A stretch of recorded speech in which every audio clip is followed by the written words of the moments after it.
Doctor کاچار نے آگے بڑھ کر مشفقانہ انداز میں میرا کندھا تھپ تھپایا۔ ابھی میں تم کو تمہاری ایک اور طاقت کے بارے میں بتاؤں گا۔ یہی نا کہ مجھ پر گولی بھی اثر انداز نہیں ہو سکتی؟ نہیں، اس کے علاوہ۔ آخر یہ کیسے ممکن ہے ڈاکٹر کہ گولی بھی؟ صبر صبر، ڈاکٹر کاچار نے کہا اور پھر ہنس کر بولا، وقت آنے پر تمہیں سب کچھ معلوم ہو جائے گا۔ اس وقت پرنسس تارا مسکرا کر بولی، ونود کمار، میں نے تمہیں بتایا تھا نا کہ تم ایک حیرت انگیز طاقت ہو، لیکن ابھی تمہیں اس کا علم نہیں ہے اور نہ جانے کب ہوگا۔ میں نے ٹھنڈی سانس لی۔ زیادہ وقت نہیں رہا ہے، ڈاکٹر کاچار نے کہا۔ اس وقت بھی بہت کچھ بتایا جا سکتا تھا، لیکن یہ اتنی لمبی کہانی ہے کہ اس میں کافی وقت لگے گا، جبکہ ابھی ہم پرسکون حالات میں نہیں ہیں۔ ابھی ہمیں سب سے پہلے یہ فکر ہے کہ دشمن کے نرغے سے کیسے نکلیں۔ تم اپنے ایک خطرناک ہتھیار سے تو واقف ہو ہی چکے ہو، اب میں تمہیں تمہاری ایک اور طاقت کے بارے میں بتا دوں۔ شاید یہاں سے نکلنے میں یہ دو طاقتیں ہمارے کام آ سکیں۔ کیشو، پرنسس تارا نے بوڑھے کسان سے کہا، ہم لوگ بھوک محسوس کر رہے ہیں، کیا کھانے کا کچھ بندوبست ہو سکتا ہے؟ کیوں نہیں مالکن، میں ابھی کرتا ہوں۔ کیشو ابھی تک ہونک نظر آ رہا تھا، لیکن وہ مزید کچھ کہے بغیر جھونپڑی میں واپس چلا گیا۔ ڈاکٹر کاچار بولا، تم اپنے خیالات کی لہروں سے بھی لوگوں کو ہپناٹائز کر سکتے ہو۔ وہ کیسے؟ اگر تم کسی کی آنکھوں میں دیکھتے ہوئے اسے ذہنی طور پر جو احکامات دو گے، وہ اس کی تعمیل کرے گا، اور اس میں تمہیں زیادہ وقت بھی نہیں لگے گا۔ یہ میں اس تجربے کی بنا پر کہہ رہا ہوں جو ہم ابھی کر چکے ہیں۔ کنسنٹریشن حاصل کرنے میں تمہیں بالکل وقت نہیں لگتا۔ اس پتھر کی طرف دیکھتے ہی تمہاری آنکھوں کی چمک بڑھ گئی تھی۔ کیوں پرنسس تارا، آپ نے دیکھا تھا؟ جی ہاں ڈاکٹر، پرنسس تارا نے کہا، اور جس وقت انہوں نے پتھر کو پھینکا ہے اس وقت تو ان کی آنکھیں شیشے کی طرح چمک رہی تھیں۔ لہٰذا ڈاکٹر کاچار نے میری طرف دیکھتے ہوئے کہا، کسی کو پل بھر میں ہپناٹائز کر لینا کوئی مشکل کام نہیں ہے، اور میرا خیال ہے کہ تمہاری ان دونوں طاقتوں کو بروئے کار لا کر ہم دشمن کے نرغے سے نکل ہی جائیں گے۔ لیکن دشمن ابھی تک دکھائی نہیں دیا، وہ بہت آہستہ آہستہ اپنا دائرہ تنگ کر رہے ہوں گے۔ پرنسس تارا شاید کچھ زیادہ ہی تھکن محسوس کر رہی تھی۔ وہ درخت کے تنے سے ٹیک لگا کر بیٹھ گئی۔ وہاں تھوڑی سی گھاس تھی۔ میں نے دیکھا کہ جمنا کا پانی کیشو کے کھیتوں تک پہنچ چکا تھا، لیکن یہ بات بھی ظاہر ہو رہی تھی کہ اب سیلاب کا زور ٹوٹ رہا ہے۔ البتہ اس ٹیلے کے گرد اب پانی ہی پانی تھا جہاں ہم نے پناہ لی تھی۔ گویا سیلاب کے خاتمے سے پہلے اب اس کا امکان بھی نہیں رہا تھا کہ ہم اس ٹیلے سے اتر سکتے۔ کیشو نے جلد ہی کھانے کے لیے کچھ تیار کر لیا۔ سب چیزیں دیہاتی طرز کی تھیں، مگر دن بھر کی تھکان کے بعد مزہ دے گئیں۔ کیشو نے پرمسرت لہجے میں کہا، مالکن، سیلاب کا زور ٹوٹ گیا، میرا مکان بچ جائے گا، میرے بیل زندہ رہ جائیں گے۔ پرنسس تارا کچھ نہیں بولی، شاید اسے کسی باعث کیشو کی خوشی سے خوشی نہیں ہوئی تھی۔ ادھر میں خود کو خاصا پر اعتماد محسوس کرنے لگا تھا۔ اس کی وجہ یہی ہو سکتی تھی کہ مجھے اپنے کئی طاقتوں کا، کئی صلاحیتوں کا ادراک ہو چکا تھا۔ دھوپ دم توڑنے والی تھی جب ہم نے خاصے فاصلے پر ٹرک اور جیپیں دیکھی۔ آخر ہمارے دشمن پہنچ ہی گئے، ڈاکٹر کاچار نے ٹھنڈی سانس لے کر کہا، لیکن فی الحال وہ اس ٹیلے تک تو نہیں پہنچ سکیں گے۔ میں نے چاروں طرف پھیلے ہوئے سیلاب کے پانی کو دیکھتے ہوئے کہا، اب ہمیں جھونپڑی کے اندر چلے جانا چاہیے۔ پرنسس تارا بولی، ان کے پاس دوربینیں ضرور ہوں گی، مبادا وہ ہمیں دیکھ لیں۔ پرنسس تارا کی بات معقول تھی۔ ہم جھونپڑی میں چلے گئے، لیکن دروازے کے قریب ہی بیٹھے۔ یہ رخ ایسا تھا کہ یہاں ہم کیشو کے مکان پر نظر رکھ سکتے تھے۔ اندھیرا پھیل چکا تھا جب کیشو کے مکان کے پاس کچھ گاڑیوں کی ہیڈ لائٹس نظر آئیں۔ کچھ ہیڈ لائٹس اور سمتوں میں بھی نظر آ رہی تھیں۔ یہ بہت برا ہوا، پرنسس تارا بڑبڑائی۔ کیا برا ہوا؟ ڈاکٹر کاچار چونک کر بولا۔ وہ نہ جانے کس سوچ میں ڈوبا ہوا تھا۔ یہی کہ، پرنسس تارا سوچتی ہوئی بولی، اس سیلاب میں کیشو کا مکان نہیں ڈوبا۔ یہ آپ کیا کہہ رہی ہیں مالکن؟ کیشو نے کانپتی ہوئی آواز میں کہا، یہی تو سب کچھ رہ گیا ہے میرا، میں اس سے کئی گنا زیادہ کر دیتی کیشو۔ پرنسس تارا نے ٹھنڈی سانس لے کر کہا، لیکن تمہارے مکان کے بچ جانے سے ہمارے لیے خطرات بہت بڑھ گئے ہیں۔ پھر وہ ڈاکٹر کاچار سے بولی، بیل گاڑی کے نشانات تو ان کی نظر میں آئے ہوں یا نہ آئے ہوں، لیکن ایک غریب کسان کے گھر میں ہل میں جوتے جانے والے دونوں بیلوں کے علاوہ ایک بیل گاڑی کی بھی موجودگی انہیں ضرور شبے میں ڈال سکتی ہے۔ وہ ضرور سوچیں گے کہ ہم آس پاس کہیں موجود ہیں اور ہماری موجودگی کسی ٹیلے ہی پر ممکن ہے۔ وہ آس پاس کے سارے ٹیلوں کو چھان ماریں گے۔ سیلاب کی وجہ سے ہمارا ٹیلا فی الحال محفوظ ہے، لیکن کل صبح تک پانی ضرور اتر جائے گا۔ صبح تک؟ ڈاکٹر کاچار نے بڑبڑانے والے انداز میں کہا۔ اس وقت ہم شاید کچھ کر سکیں۔ کیسے؟ تم بھول رہی ہو کہ ونود کمار کی طاقت ہمارے ساتھ ہے، لیکن ان کی جو طاقتیں ہمارے سامنے آئی ہیں ان سے ہم کیا فائدہ اٹھا سکیں گے؟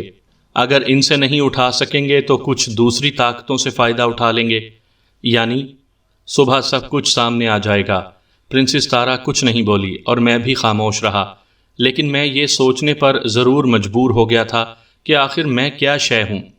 خیالات کی لہروں سے دوسروں کو ہپناٹائز کرنے والا، یا آنکھوں کی طاقت سے وزنی چیزوں کو اٹھا کر پھینکنے والا؟ اور یہ کتنی ناقابل یقین بات تھی کہ ریوالور کی گولی بھی مجھ پر اثر انداز نہیں ہو سکتی تھی۔ اب مجھے احساس ہو رہا تھا کہ میں کوئی کھلونا نہیں رہا، اب میں بڑے بڑے دشمنوں سے ٹکر لے سکتا ہوں۔ حالات بدل چکے ہیں اور اب میں بے بس تنکے کی طرح نہیں بہوں گا۔ جھونپڑی میں روشنی کا بندوبست کیا جا سکتا تھا، لیکن پرنسس تارا نے کیشب کو منع کر دیا تھا۔ روشنی ہم لوگوں کے لیے خطرے کا باعث بن سکتی تھی۔ بہرحال پرنسس تارا نے ایک طویل سانس لے کر کہا، اب آج رات کم از کم ہم تو محفوظ ہی ہیں، اور اب ہمیں آرام بھی کر لینا چاہیے تاکہ کل صبح تازہ دم ہو کر حالات سے نپٹ سکیں۔ تاہم ڈاکٹر کاچار سوچتا ہوا بولا، ہم لوگوں کو باری باری ضرور جاگنا چاہیے، حالات پر ہماری نظر رہنی چاہیے، کوئی غیر متوقع صورتحال تو پیش آ سکتی ہے۔ آپ لوگ، کیشب بولا، اپنے لیے صبح 5 بجے تک کا وقت رکھ لیجئے، 5 بجے کے بعد میں رکھوالی کر لوں گا، میں اس وقت جاگ جاتا ہوں۔ چنانچہ ایسا ہی کیا گیا۔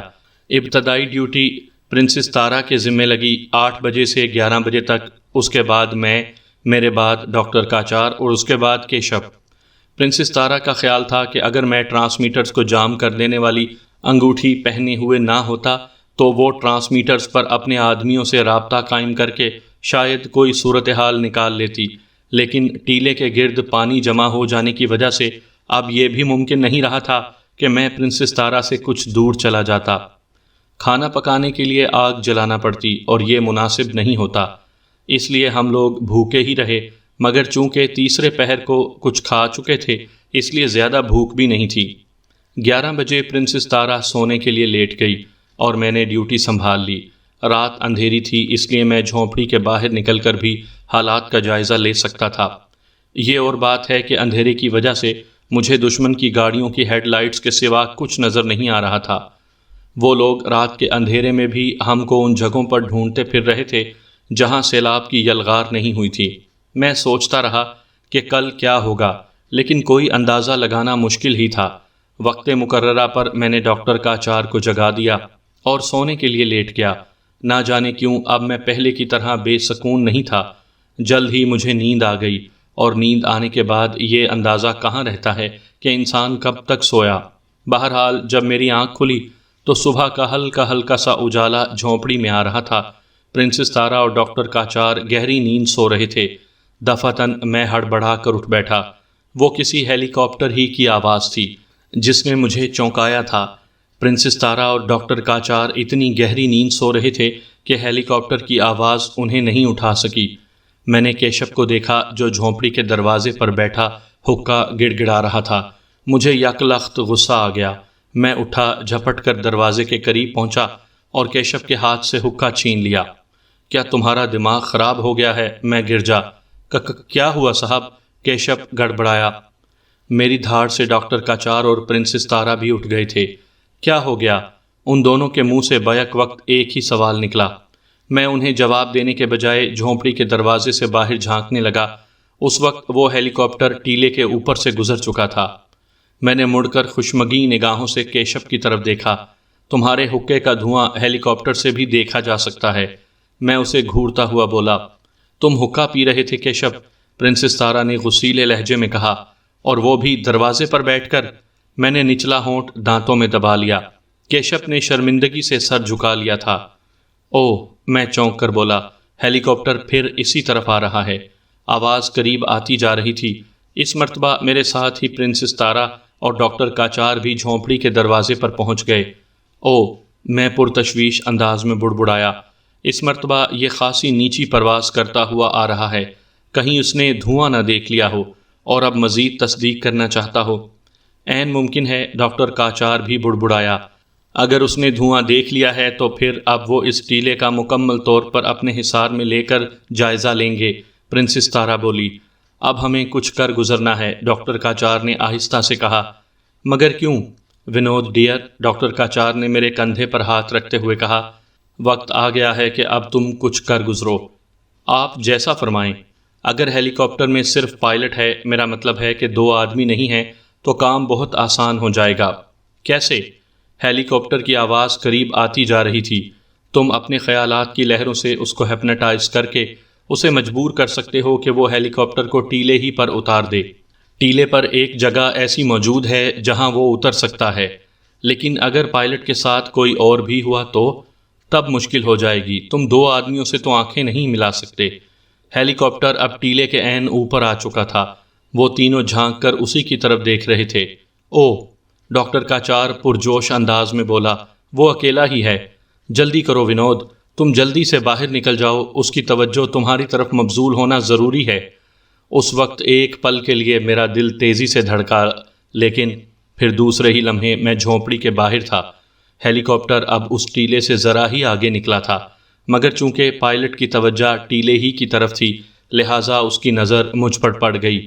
میں چونکہ دیہاتی لباس میں تھا، اس لیے وہ مجھے دیکھ کر زیادہ چوکنا نہیں ہوا ہوگا، تاہم اس نے کچھ ہی آگے جا کر ہیلی کاپٹر کو موڑا اور ٹیلے کی طرف آنے لگا۔ اس مرتبہ اس کی پرواز کچھ اور نیچی تھی۔ پائلٹ بہت غور سے میری طرف دیکھ رہا تھا اور مجھے اسی کی ضرورت بھی تھی۔ جیسے ہی میری نظریں اس سے ملیں، میں نے اپنی ساری قوت ارادی کو اپنی آنکھوں میں مجتمع کرنے کی کوشش کی اور ساتھ ہی میں نے اپنے ذہن میں ایک تحکم آمیز جملہ کہا، ہیلی کاپٹر کو معلق کر دو۔ ہیلی کاپٹر ذرا سا آگے بڑھا، میں نے اپنا ذہنی حکم پھر دہرایا، رک جاؤ، ہیلی کاپٹر کو روک دو۔ ہیلی کاپٹر مجھ سے ذرا ہی فاصلے پر معلق ہو گیا۔ زاویہ ایسا تھا کہ مجھے پائلٹ سے نگاہیں چار کرنے میں ذرا بھی دشواری پیش نہیں آ رہی تھی۔ اس وقت مجھے کچھ یوں محسوس ہو رہا تھا جیسے میرے اندر توانائی کا ایک بحر ذخار ٹھاٹھیں مار رہا ہو۔ ساری دنیا مجھے اپنے آگے ہیچ معلوم ہو رہی تھی۔ میں جیسے کسی بڑی سلطنت کا فرما روا بن گیا تھا جس کے اشارے پر ہر چیز جھک جاتی ہو۔ ہیلی کاپٹر کو نیچے اتار دو، میں نے دوسرا حکم دہرایا۔ میرے لب نہیں ہل رہے تھے لیکن میرا ذہن بول رہا تھا۔ اس وقت مجھے یوں محسوس ہوا جیسے کوئی بہت دور سے کہہ رہا ہو، کیا بات ہے، تم نے ہیلی کاپٹر اس ٹیلے پر کیوں اتار دیا ہے؟ میں فوراً سمجھ گیا کہ یہ آواز ہیلی کاپٹر میں لگے ہوئے ٹرانسمیٹر کی تھی۔ غالباً اس آپریشن کا کمانڈنگ آفیسر ہیلی کاپٹر سے سوال کر رہا تھا۔ ڈاکٹر کاچار نے ایسے کسی موقع کے لیے مجھے کوئی ہدایت نہیں دی تھی، لیکن اس وقت میرا ذہن بہت تیزی سے کام کر رہا تھا۔ میں نے جلدی سے ہیلی کاپٹر کے پائلٹ کو ذہنی حکم دیا، وائرلیس پر اپنے کمانڈنگ آفیسر کو جواب دو کہ تم نے ٹیلے پر کسی چیز کو حرکت کرتے ہوئے دیکھا ہے، لیکن خبردار تم مجھ سے نظریں چرانے کی کوشش نہیں کرو گے۔ پھر میں نے اپنے ذہن میں پائلٹ کی آواز گونجتی ہوئی سنی، میں نے ٹیلے پر کسی چیز کو حرکت کرتے ہوئے دیکھا ہے سر۔ اب میرے ذہن میں پھر وہی دھیمی آواز گونجی، کیا کوئی آدمی تھا؟ میں نے ایک بار پھر پائلٹ سے ذہنی رابطے پر کہا، کہہ دو کہ تم اس کے بارے میں کوئی اندازہ نہیں لگا سکے ہو۔ پائلٹ نے میرے اس حکم کی تعمیل بھی کی۔ میرے ذہن میں پھر وہی دھیمی آواز گونجی، غور سے دیکھو، ہیلی کاپٹر کو کچھ اور نیچے لے جاؤ، تمہارے لیے کوئی خطرہ نہیں ہے۔ اگر وہ وہی ہیں تو خود کو چھپانے کی کوشش کریں گے، تم پر حملہ نہیں کریں گے۔ حملہ کر کے خود کو ظاہر کرنے کی حماقت وہ ہرگز نہیں کر سکتے۔ پائلٹ نے میری ہدایت کے مطابق جواب دیا، بہت خوب، اور اس کے بعد ہیلی کاپٹر کچھ اور نیچے آ گیا۔ میں اپنی اس عجیب و غریب کامیابی پر بے حد خوش تھا۔ میں نے پائلٹ کو پھر حکم دیا، بہتر ہوگا کہ تم ہیلی کاپٹر کو ٹیلے پر اتار لو۔ اپنے کمانڈنگ آفیسر سے تم کہہ سکتے ہو کہ صحیح طور پر اندازہ نہیں ہو رہا، اس لیے ٹیلے پر اترنا ضروری ہے۔ پائلٹ نے میرے اس حکم کی بھی تعمیل کی اور پھر میں نے کمانڈنگ آفیسر کی آواز سنی، ٹھیک ہے، تم نیچے اتر سکتے ہو، لیکن چوکس رہنا، اگر ہیلی کاپٹر سے اترو تو ریوالور ضرور ہاتھ میں رکھنا۔ بہت بہتر سر۔ ہیلی کاپٹر آہستہ آہستہ نیچے اترنے لگا۔ میں اپنی اس کامیابی پر پھولا نہیں سما رہا تھا۔ اس وقت پرنسس تارا اور ڈاکٹر کاچار کی نہ جانے کیا حالت ہوگی۔ آخر ہیلی کاپٹر نیچے اتر آیا۔ اب میں نے پائلٹ کو حکم دیا کہ وہ ہیلی کاپٹر سے اتر آئے، لیکن اس کے ہاتھ میں ریوالور ہرگز نہیں ہونا چاہیے۔ پائلٹ نے انجن بند کیا اور ہیلی کاپٹر سے اتر آیا۔ اس کی چال ایسی تھی جیسے وہ خواب میں چل رہا ہو۔ اس کے چہرے پر سفیدی پھیل گئی تھی اور وہ بالکل سحر زدہ معلوم ہو رہا تھا۔ اس کی حالت ایک کٹ پتلی کی سی تھی جو کسی کے اشارے پر ناچ رہی ہو۔ میرے حکم پر وہ اس جھونپڑی تک چلا آیا جہاں ہم نے پناہ لے رکھی تھی۔ پرنسس تارا نے فوراً ہی اپنا پستول نکال کر پائلٹ کو زد میں لے لیا اور ڈاکٹر کاچار نے بڑی گرم جوشی کے عالم میں مجھے گلے سے لگا لیا۔ میں بے حد خوش ہوں ونود ڈیئر کہ میری محنتیں رائیگاں نہیں گئیں۔ میں نے تمہیں جیسا بنانا چاہا تھا ویسا بنا دیا۔ پرنسس تارا نے کیشب سے کہا کہ اسے ایک مضبوط ڈوری کی ضرورت ہے، لیکن ڈوری تو نہیں، البتہ ایک رسی مل گئی جس سے پائلٹ کو باندھ کر ایک طرف ڈال دیا گیا۔ اب چونکہ میں اس سے آنکھیں چار کیے ہوئے نہیں تھا، اس لیے اب وہ میری آنکھوں کے طلسم سے آزاد ہو چکا تھا۔ اب اس کی حالت دیدنی تھی۔ وہ بالکل ہونک نظر آ رہا تھا۔ اس کی سمجھ میں نہیں آ رہا ہوگا کہ یہ کیا ہو گیا۔ اب ہم اسی ہیلی کاپٹر پر یہاں سے نکل جائیں گے، ڈاکٹر کاچار بولا۔ مگر کیسے ڈاکٹر؟ میں نے پوچھا۔ تم پائلٹ کی وردی پہن کر ہیلی کاپٹر کو اڑاؤ گے، ہم لوگ اس میں اس طرح چھپ جائیں گے کہ نیچے سے کسی کو دکھائی نہ دے سکیں۔ تم چونکہ ہیلمٹ وغیرہ پہنے ہوئے ہوگے اس لیے تم کو بھی شناخت نہیں کیا جا سکے گا۔ لیکن میں ہیلی کاپٹر… اس کی فکر مت کرو، ڈاکٹر کاچار نے میرا شانہ تھپک کر کہا۔ میں جانتا ہوں کہ تم ہیلی کاپٹر اڑا سکتے ہو۔ اچھا؟ میں نے استجابیہ انداز میں ایک طویل سانس لی۔ ہمیں جلدی کرنا چاہیے، پرنسس تارا بولی۔ کیشب تم یہیں رہو گے، تمہارے لیے خطرے کی کوئی بات نہیں ہے۔ جیسا آپ ٹھیک سمجھے مالکن، لیکن اسے تو ساتھ لے کر جانا ہی پڑے گا۔ پرنسس تارا پائلٹ کی طرف دیکھ کر اس طرح بڑبڑائی جیسے خود سے مخاطب ہو۔ کیوں؟ ڈاکٹر کاچار مسکرایا۔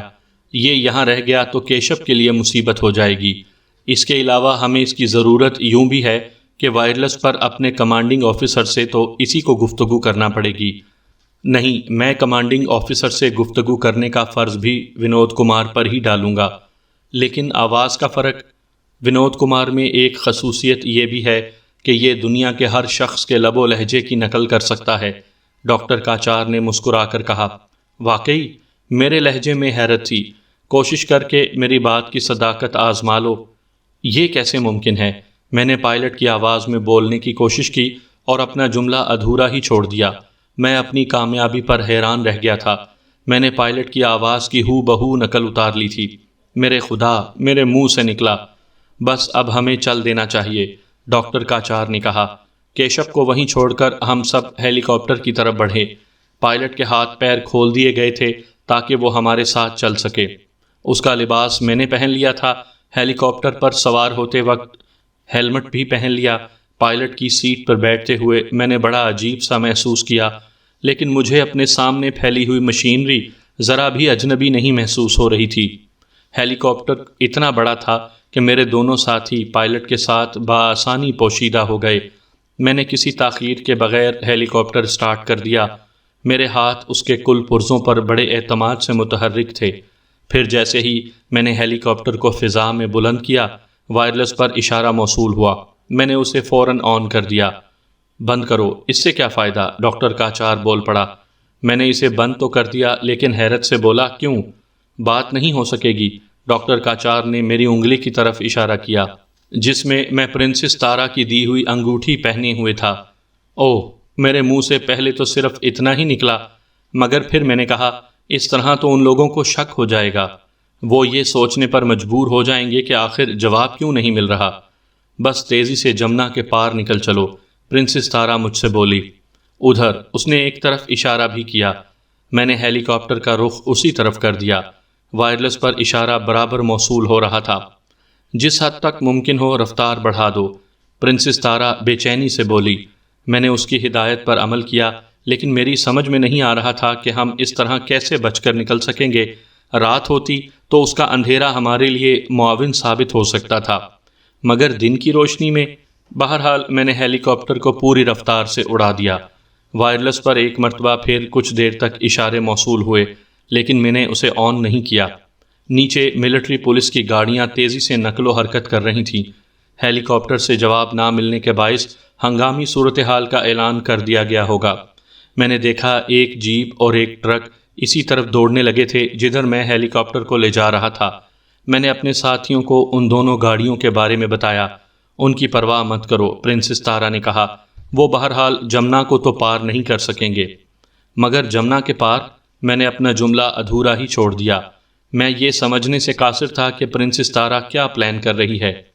تمہیں تو ہم کو بچانا ہے ونود ڈیئر، ڈاکٹر کاچار بولا۔ یہ سارے پاپڑ جو تمہیں بیلنے پڑ رہے ہیں محض ہماری وجہ سے بیلنے پڑ رہے ہیں۔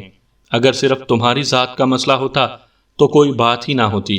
تم تو ان لوگوں پر ایسی تباہیاں نازل کر سکتے ہو جو ان کے سان گمان میں بھی نہیں ہوں گی۔ مجھے نہیں معلوم کہ میں کیا کر سکتا ہوں، میں نے بھرائی ہوئی آواز میں کہا، لیکن اتنا ضرور جانتا ہوں کہ آپ لوگ بھی میری وجہ سے ان آفات میں گھرے ہوئے ہیں۔ یہ کم از کم میرا تو فرض ہے، ڈاکٹر کاچار بولا۔ فرض؟ میں نے تعجب سے اس کی طرف دیکھا۔ ہاں، ڈاکٹر کاچار نے ایک طویل سانس لے کر کہا اور خفیف سی مسکراہٹ کے ساتھ بولا، وقت آنے پر تمہیں اس بارے میں بھی معلوم ہو جائے گا۔ وقت؟ میں پاگلوں کی طرح ہنس پڑا۔ ہیلی کاپٹر اب جمنا کے ساحل پر پہنچ چکا تھا۔ میں نے دیکھا وہ دونوں گاڑیاں رک چکی تھیں جو ہیلی کاپٹر کے ساتھ ساتھ سفر کر رہی تھیں۔ چشم زدن میں ہیلی کاپٹر جمنا کے عین اوپر اڑ رہا تھا۔ جلد ہی ہم جمنا کے پار بھی پہنچ گئے۔ میں پرنسس تارا کی ڈائریکشن کے مطابق سفر کر رہا تھا۔ وہ ہمیں شہر سے دور ایک ویرانے کی طرف لے آئی تھی۔ دائیں جانب بہت دور مجھے تاج محل نظر آ رہا تھا۔ میرے اندازے کے مطابق 10-15 میل سے کم فاصلہ نہیں ہوگا۔ بس اب ہیلی کاپٹر اتار دو، پرنسس تارا بولی۔ ہم شہر تک کیسے پہنچیں گے؟ میں حیرت سے بولا۔ یہ پرنسس تارا کو زیادہ بہتر معلوم ہوگا ونود ڈیئر، ڈاکٹر کاچار بول پڑا۔ میں نے ایک طویل سانس لی اور ہیلی کاپٹر کی رفتار اور اونچائی کو کم کرتا چلا گیا۔ جب ہیلی کاپٹر زمین پر اترا تو میں نے جمنا کے پار دشمن کی دونوں گاڑیوں کو چھوٹے چھوٹے دھبوں کی مانند دیکھا۔ ہیلی کاپٹر کو زمین سے لگتے ہی پرنسس تارا نے دروازہ کھولتے ہوئے کہا، کوئی نہ اترے، میں ابھی آتی ہوں۔ پھر ہمارے دیکھتے ہی دیکھتے وہ ہیلی کاپٹر سے اتری اور کچھ دور چلی گئی۔ پھر میں نے دیکھا کہ اس نے اپنے لباس میں سے اپنا وہی چھوٹا سا ٹرانسمیٹر نکالا۔ میں نے ایک لمبی سانس لی۔ وہ ہیلی کاپٹر سے اتنی دور محض اس لیے گئی تھی کہ میری انگوٹھی میں موجود پوشیدہ آلہ اس کے ٹرانسمیٹر کو جام نہ کر سکے۔ وہ بمشکل 5 منٹ میں لوٹ آئی اور ہیلی کاپٹر میں آ کر بیٹھ گئی اور بولی، بس اب اڑ چلو، ہمیں اس طرف جانا ہے۔ اس نے ایک جانب اشارہ کیا۔ ہیلی کاپٹر کی پرواز پھر شروع ہو گئی، لیکن اس مرتبہ یہ پرواز زیادہ دیر کی نہیں تھی۔ جلد ہی پرنسس تارا نے مجھ سے لینڈ کرنے کے لیے کہا۔ میں نیچے ایک جیپ دیکھ رہا ہوں، میں نے اسے بتایا۔ وہ ہمارے ہی لیے ہے، پرنسس تارا نے جواب دیا۔ میں نے ٹرانسمیٹر پر اسی جیپ کے لیے ہدایت کی تھی۔ او، ہم نے ہیلی کاپٹر کے پائلٹ کو ہیلی کاپٹر میں ہی چھوڑا اور زمین پر ہیلی کاپٹر اتار کر جیپ میں منتقل ہو گئے۔ اس جیپ میں ڈرائیور کے علاوہ کوئی نہیں تھا۔ ہمارے بیٹھتے ہی جیپ حرکت میں آ گئی۔ پرنسس، ڈاکٹر کاچار نے پرتشویش لہجے میں کہا، ہم پائلٹ کو ہیلی کاپٹر ہی میں چھوڑ آئے ہیں، وہ ہمارے بارے میں بتا دے گا ہم جیپ میں کس طرف گئے ہیں۔ اگر وہ بولنے کے قابل ہوا تو ضرور بتا دے گا، پرنسس تارا نے زہر خند کہا۔ کیا مطلب؟ ہیلی کاپٹر سے میں ہی آپ دونوں کے بعد اتری تھی، تو پھر؟ میں اسے ختم کر کے آئی ہوں، پرنسس تارا نے بڑے اسپاٹ لہجے میں کہا۔ اس کے سوا کوئی چارہ کار نہیں تھا۔ میں اور ڈاکٹر کاچار ذرا دیر کے لیے چپ رہ گئے۔ ادھر میں یہ سوچ رہا تھا کہ میرے لیے یہ کتنی بڑی بڑی وارداتیں ہوتی چلی جا رہی ہیں۔ آخر میں ہوں کیا؟ جیپ کے ڈرائیور نے ہماری باتوں میں ذرا بھی دخل نہیں دیا تھا۔ وہ اسی طرح خاموشی سے ڈرائیو کرتا رہا جیسے پرنسس تارا کا ادنا سا ملازم ہو۔ جیپ کا رخ تاج محل کی طرف تھا۔ پرنسس تارا بولی، اب میں آپ لوگوں کو بتا دوں کہ ہم لوگ کہاں جا رہے ہیں اور ہمیں کیا کرنا ہے۔ میں اور ڈاکٹر کاچار سوالیہ نظروں سے اس کی طرف دیکھنے لگے۔ وہ کسی توقف کے بغیر بولی، تاج محل میں ایک فلم کی شوٹنگ ہو رہی ہے۔ جو یونٹ شوٹنگ کرنے کے لیے آیا ہے وہ میرے ہی آدمیوں پر مشتمل ہے۔ جب ہم نے بیل گاڑی میں سفر شروع کیا تھا تو آپ سمجھ رہے تھے کہ ہم اسٹیشن جا رہے ہیں، لیکن در حقیقت ہماری منزل تاج محل ہی تھی۔ جمنا کے کنارے پر ہمیں ایک کشتی مل جاتی جو ہمیں اس پار پہنچا دیتی اور ہم اس فلم یونٹ میں شامل ہو جاتے۔ میں نے پلاننگ ہی یہی کی تھی کہ ہم اس طرح بچ نکلیں گے۔ بہرحال اب پھر ہماری منزل وہی ہے۔ یونٹ کیمپ میں پہنچتے ہی ایک میک اپ مین ہمارے چہروں کو بڑی حد تک تبدیل کر دے گا اور اس کے بعد ہم آج ہی رات کے پلین سے بمبئی واپس پہنچ جائیں گے۔ میں نے ایک طویل سانس لی اور ڈاکٹر کاچار تحسین آمیز نظروں سے پرنسس تارا کی طرف دیکھنے لگا۔ لیکن میں بولا، کیا ہم یونٹ کیمپ پہنچنے تک محفوظ ہی رہیں گے؟ یہ تو وقت ہی بتائے گا، پرنسس تارا نے سنجیدگی سے کہا۔ میرا خیال ہے کہ اب ہمیں کوئی خطرہ پیش نہیں آئے گا، ڈاکٹر کاچار نے بڑے پر اعتماد لہجے سے کہا۔ میں اب تم سے بہت کام لے سکوں گا ونود ڈیئر۔ سامعین کرام، آپ سن رہے ہیں ایک خوفناک اردو کہانی جال۔ یہ اس سلسلے کی قسط نمبر 20 ہے۔ مجھے امید ہے آپ کو میری یہ کاوش پسند آ رہی ہوگی۔ میں اب تم سے بہت کام لے سکوں گا ونود ڈیئر، لیکن ڈاکٹر کاچار کو مجھ سے کوئی کام لینے کی ضرورت نہیں پیش آئی۔ ہم کسی اور مصیبت سے دو چار ہوئے بغیر فلم کے یونٹ کیمپ میں پہنچ گئے، جو تاج محل سے کوئی 1.5 فرلانگ کے فاصلے پر تھا۔ ہمیں فوراً ہی ایک خیمے میں پہنچا دیا گیا جہاں ایک کے بجائے 2 میک اپ مین تیار بیٹھے تھے۔ انہوں نے فوراً ہمارے چہروں کی مرمت شروع کر دی۔ انہوں نے 1 گھنٹے کی محنت سے ہمیں بڑی حد تک تبدیل کر دیا، اور جب یہ مرحلہ طے ہو گیا تو پرنسس تارا ہنس کر ہم سب سے بولی، ہمیں اس فلم کی شوٹنگ میں بھی حصہ لینا ہے۔ کیا مطلب؟ میں چونکا۔ کیا یہ فلم ریلیز نہیں ہوگی؟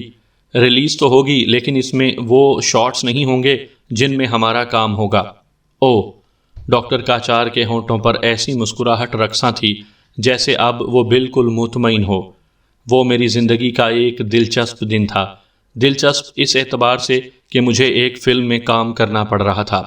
میں، پرنسس تارا اور ڈاکٹر کاچار بنجاروں کا رول ادا کر رہے تھے۔ منظر صرف اتنا تھا کہ فلم کے ہیرو اور ہیروئن جو تاج محل دیکھنے کے لیے آئے تھے، تاج محل سے کچھ فاصلے پر بنجاروں کا رقص دیکھ رہے تھے۔ اس رقص کی بڑی حد تک فلم بندی تو ہو چکی تھی، مگر جو باقی تھی اسے مکمل ہوتے ہوتے بھی شام ہو گئی۔ اس دوران میں کوئی خطرناک صورتحال تو پیش نہیں آئی، لیکن میں نے یہ ضرور دیکھا کہ ملٹری پولیس کی گاڑیاں ادھر سے ادھر چکراتی پھر رہی تھیں۔ ان میں سے کچھ لوگ گاڑیوں سے اتر کر اس طرف بھی آئے جدھر شوٹنگ ہو رہی تھی، لیکن وہ اداکاروں کے بجائے صرف تماش بینوں کا جائزہ لے کر چلے گئے۔ یہ بات ان کے سان گمان میں بھی نہیں آ سکتی تھی کہ ہم اس فلم یونٹ میں شامل ہو گئے ہوں گے۔ پرنسس تارا نے مجھے بتایا تھا کہ ہیرو اور ہیروئن کے علاوہ باقی تمام آدمی اس کے اپنے تھے، اور وہی اس فلم پروڈکشن کی مالک تھی، لیکن اس سلسلے میں اس کا نام کبھی سامنے نہیں آیا تھا۔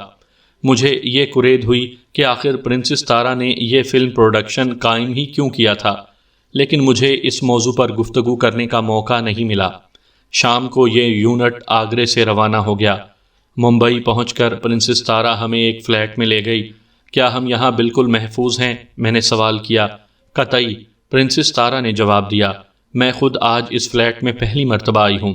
یہ فلیٹ چند دن پہلے لیا ہی اس لیے گیا تھا کہ جب تم ڈاکٹر کاچار کو وہاں سے لانے میں کامیاب ہو جاؤ تو ہم یہاں قیام کر سکیں۔ اس نئے فلیٹ میں یہ خدشہ نہیں ہے کہ اس سے میرا تعلق رینوکا دیوی کے علم میں ہو۔ میں بے حد تھکان محسوس کر رہا ہوں، ڈاکٹر کاچار بولا۔ تو اب آپ آرام کیجئے، کام بھی کوئی نہیں ہے۔ آئندہ کے پروگرام کے بارے میں ہم کل صبح گفتگو کریں گے۔ میں بہت سی باتیں کرنے کے لیے بے چین تھا، لیکن پرنسس تارا مجھے بے چین ہی چھوڑ کر سونے کے لیے دوسرے کمرے میں چلی گئی۔ میرے اور ڈاکٹر کاچار کے لیے اسی کمرے میں 2 بیڈ لگے ہوئے تھے۔ ڈاکٹر کاچار کپڑے تبدیل کرنے کے لیے باتھ روم میں گیا تو میں نے ایک سگریٹ جلا لی۔ میں ایک کرسی پر بیٹھا ہوا تھا۔ تھکن مجھے بھی محسوس ہو رہی تھی، لیکن میں محسوس کر رہا تھا کہ مجھے نیند ابھی نہیں آئے گی۔ صبح سے اب تک کے واقعات میرے ذہن میں چکرا رہے تھے اور مجھے یوں محسوس ہو رہا تھا جیسے میں نے کوئی خواب دیکھا ہو۔ کتنا سنسنی خیز خواب تھا۔ مینٹل ہاسپٹل سے ڈاکٹر کاچار کے ساتھ فرار، پولیس ایکشن، پھر رینوکا دیوی کے ایک ہیلی کاپٹر کی تباہی، پھر ہمارا بیل گاڑی میں فرار، کیشب کے کھیتوں تک رسائی، جمنا کا سیلاب اور ہمارا ایک ٹیلے پر پناہ لینا، وہاں دشمن کے ایک ہیلی کاپٹر پر قبضہ اور ہمارا دشمن کے نرغے سے نکل جانا، پھر فلم کی شوٹنگ اور اس کے بعد آگرے سے بمبئی واپسی، یہ سب کچھ ایک دن میں ہو گیا تھا۔ ان سب باتوں کے علاوہ مجھے اپنی 2 نئی طاقتوں کا علم بھی ہوا تھا۔ میری آنکھوں میں اتنی قوت تھی کہ ان کے اشارے سے میں شاید ہر چیز کو اٹھا کر پھینک سکتا تھا، اور کسی سے بھی آنکھیں ملا کر صرف خیالات کی لہروں سے اس کو ہیپناٹائز کر سکتا تھا۔ اچانک میرے ذہن میں ایک بڑا عجیب خیال سا آیا، کیوں نہ میں اس وقت ڈاکٹر کاچار کو ہیپناٹائز کر کے اس سے اپنے بارے میں سب کچھ معلوم کر لوں۔ میں اپنے بارے میں سب کچھ جان لینے کے لیے اتنا بےتاب تھا کہ اپنے اس خیال پر عمل کرنے کا فیصلہ کر بیٹھا۔ میں نے باتھ روم کی طرف دیکھا، جس کا دروازہ کھول کر ڈاکٹر کاچار باہر آ رہا تھا۔